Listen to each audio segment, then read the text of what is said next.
welcome back to another episode of Beyond the Frequency. I'm your host, Cesar Pagan, and today we're diving into a topic that many Americans know little about, but affects every election cycle, the Electoral College. Now, this is not really a topic that I normally talk about on my podcast, but it has elements of there's truth that need to be said. And I feel that I don't think a lot of people really know why they're voting and more importantly, who they're voting for. I'm going to break down some facts here that you guys can actually look up yourself, do your own research. So my question to everybody is, do you know what the Electoral College is? Have you ever heard of the Electoral College? I don't remember talking about it, not even in school. Do they talk about it today in school? I don't know. I don't go to school. But I notice with a lot of things that people do these days, they do it, but they don't know why they're doing it. For example, let's say a sports fan, somebody who's cheering for the Bucks. Yeah, I support the Bucks. I'm wearing the whole gear, the jersey, the hat, got the decals on my truck. And then you ask that person a simple question. Who's the quarterback of the Bucks? And they say, I don't know. Or in this case, for election, why are you voting for this president? I don't know. I think they're funny. Okay. Why are you voting for that president? I don't know. They brought a rapper on stage and he was rapping and then the president or the candidate started to rap too. I thought that was pretty interesting. So that's why I'm voting for him or her. Or you'll get the whole racial thing, right? Well, I'm voting for this president because they look like me. There are a lot more people, believe it or not, that have a really dumb reason why they're voting for their candidate. But again, I digress. That's not the point. Point is, you're always being told that your vote matters. Your vote counts. Well, I did some research and I found the opposite of that message. So again, today we're going to talk about the Electoral College. But first, to understand the Electoral College, we need to take a step back in time to the 3/5 compromise. Again, that's the 3/5 compromise. So what's the 3/5 compromise? Well, in the late 1700s, as the United States was forming its government, there was a continuous debate about how to count enslaved individuals for purposes of representation and taxation. Now, I want you guys to know that what I'm going to break down to you and explain to you, you guys can do your own research and find the same information. You guys can go to, Britannica, the encyclopedia online, and just type in 3/5 compromise, and you will be very enlightened on what this compromise was all about. But I'm going to give you like a short-ish version of what it is. So anyways, as I continue. So Southern states wanted to count slaves fully to increase their representation in Congress, while Northern states argued against this, as enslaved people could not vote. In 1787, the compromise was reached. Each enslaved person would be counted as 3/5 of a person for both representation and taxation purposes. This agreement was critical because it gave Southern states more political power, directly influencing the formation of the Electoral College and how presidential elections would be conducted. So keep this in mind. The foundation of our electoral system was built on compromise over how to count people, specifically how to count those who were denied their rights. So this lays the groundwork for the complex system we have today. Now, again, so For every 5 people, they got 3 votes. That's why it's 3/5 compromise. Now, let's transition into the Electoral College itself. Established by the Constitution, the Electoral College consists of 538 electors derived from the total number of U.S. senators, which is about 100, U.S. representatives, about 435, and 3 electors from the District of Columbia, because they needed some reps too. To win the presidency, now listen very, very carefully. To win the presidency, a candidate must receive a majority of electoral votes, at least 270. 270. Here's how the process works. Each political party in a state typically selects a slate of electors who are pledged to vote for their candidate. These electors are usually party loyalists or prominent figures in the party. On election day, when you cast your vote, you are technically voting for these electors, not a candidate directly. After the election, the electors meet in their respective state capitals in December to cast their votes for president and vice president. Did you hear that? So you didn't select your candidate, your electors did. Now, the votes are then certified and sent to the president of the Senate, where they are counted in a joint session of Congress in January. If no candidate receives 270 electoral votes, the election is decided by the House of Representatives, with each state delegation casting 1 vote. Man, this process often leads to confusion and disillusion among voters who believe they are voting directly for their candidate of their choice. Guys, in fact, many states have laws requiring electors to vote according to the popular vote, but these laws are not universally enforced. I mean, what this means is like if you're in Florida, which is typically a red state, and let's say, your candidate is ex-president, President A, that elector, even though Florida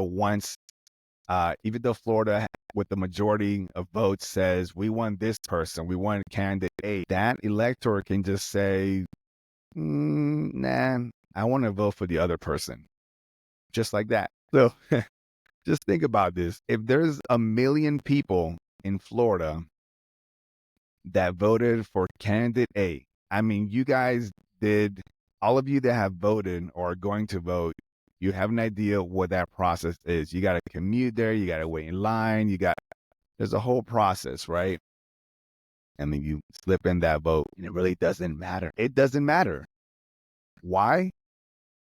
Because that one elector of the state is going to ultimately vote on your behalf. Matter of fact, not even on your behalf, on his or her behalf. You can learn more about this system from resources like the National Archives, Electoral College Overview, or the American Bar Association, or go to the Encyclopedia Britannica online, like I said, and just read about it. Just type in Electoral College process. If this is like new information to you guys, you're welcome. But I just want to make sure that you guys understand what's really happening here. Let's take a moment to consider some of the statistics. As the last consensus, the United States has over 331 million people. Out of that, around 200 million are eligible to vote. But in recent elections, only about 60% of those eligible actually cast their ballots. That's roughly 120 million people voting in a country of over 331 million. Think about that. So when we argue about Republican versus Democratic candidates, are we even aware of how few people are truly represented? Why are we fighting amongst ourselves over party lines when neither truly represents the majority of us? Why do we accept this system that seems to keep us divided. But that's what it's doing. I mean, have we ever stopped to ask ourselves how much we really know about the system we're voting in? Have you? Let's line some things up real quick. Just for a bit. Some fun facts about our presidential candidates and their connections. So, like, did you guys know that Barack Obama and George W. Bush are related? Yeah, well, it's funny, man, because this information is well documented online. I don't mean like TikTok, okay? I don't mean like any other social media. This is literally, when I say well documented, is on these, again, I keep kind of pushing over to the Britannica site, you know, any of these legit websites like the archives, and I don't know, man, just Google it. You'll trust me, you'll find it. You'll find some legit sources. I found a lot of my information again from the Encyclopedia Britannica online, because don't forget, before there was internet, there was the Encyclopedia Britannicas, and they were our internet, right? And now that they're online, they're a lot easier to research. So if they're in there, they've been fact checked and things like that. So anyways, Barack Obama and George W. Bush. These two presidents are actually eighth cousins, sharing a common ancestor named Samuel Hinckley. This connection shows how intertwined our political leaders can be, despite their differing policies and views. It's just a coincidence, is it? Obama? George Bush? Even a smidget related? Coincidence or not? Check this out. Hillary Clinton and Donald Trump. Yeah, no, I'm going to say it again. Hillary Clinton and Donald Trump. There's a study revealed that both can be traced back, ancestry back to a guy named John F. Gaunt, a prominent figure in English history. Candidates from opposing parties can actually be family. Okay. And our buddy Joe. Joe, guess what? Joe is related to both Obama and Bush as well. Biden and Obama are distantly related through their common ancestry, which is the same guy, you know, Hinckley, the Hinckley family, while his lineage connects to Bush through their shared ancestry with the Harris family. So it's fascinating to think that the leaders of our country have these familial connections, while we, the electorate, often feel so disconnected from the political process. It raises an important question. Are we truly choosing our leaders, or are we participating in a game where the rules are already set? Listen, folks, as we wrap up today's discussion, I just want to encourage each of you to wake up, learn the truth about your electoral system. Don't be a puppet to the elites hiding in the shadows, dictating the narrative and keeping us divided. Take the time to research who your electors are. Understand the implications of the 3/5 compromise and question the reality of your vote. The power is in your hands to determine change and seek truth. I feel it's very important for me to bring this to your attention, because a lot of times, like I said in the beginning of this podcast episode, a lot of us, even myself, we do things, we support things without really knowing why. We think we know. So now I challenge you. You thought you knew why you were voting. You thought you knew who you were voting for. You thought that your ballot, when you put it in that box or push the button, that said one vote extra for this candidate. But now you're finding out that's not the case. That is not the case anymore. Now that I've told you this, for those of you that are hearing this for the first time, what are you going to do? Your vote is going to an elector to then decide who the next president is. Now, I do want to say this. Your vote does matter, and it does count, but only within the state. And through popular votes. So like if you're voting for the mayor, the governor, the chief of police, whatever. If it's within the local state, your vote does matter. But we're talking about your vote to select the next president of these United States. Based off of the current system with the Electoral College, your vote does not matter. 99.9% of your state could have voted for said candidate, and that one person or two electorals that, again, keep in mind, we don't know who they are. Nobody knows who they are. I challenge you. Try to find who the electorals are within your state. If you find them, tell me. Let me know. Put it down in the comments. Send me a DM, something. I've looked. I've done my research. There's no names. The only way that have any clue who the electorals are the people that they're not. They're not on social media. They're not on mainstream. They're not in any books. They're nowhere. But there's a system saying that these people, these electorals exist. And they're the ones who elect the next president. Out of 538 electorals, 270 is what they need to 270 is what that candidate needs to become the next president of the United States.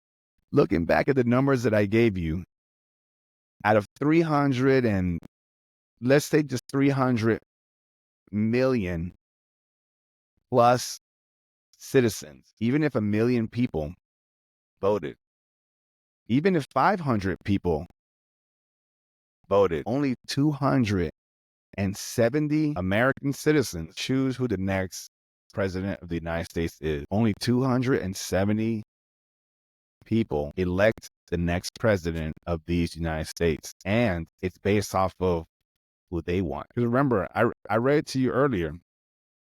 They pledge, these electorals pledge that they will go ahead and vote on your behalf based off of the majority in that state. So if Wyoming, wanted the blue candidate, if they just woke up that day and said, or they got paid off, or again, I don't know. We don't know who these people are. We don't know what they like. We don't know what they don't like. We don't even know why they're even electing for us.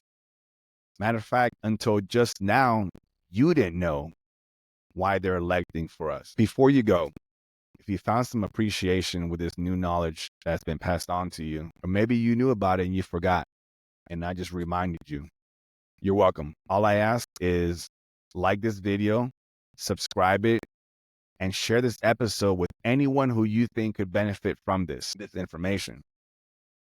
Remember, knowledge is power, and together we can shine a light on the truth that matter. And as always, keep exploring the frequencies of knowledge, because the truth is often beyond what we perceive. Keep asking those questions and dare to go beyond the frequency.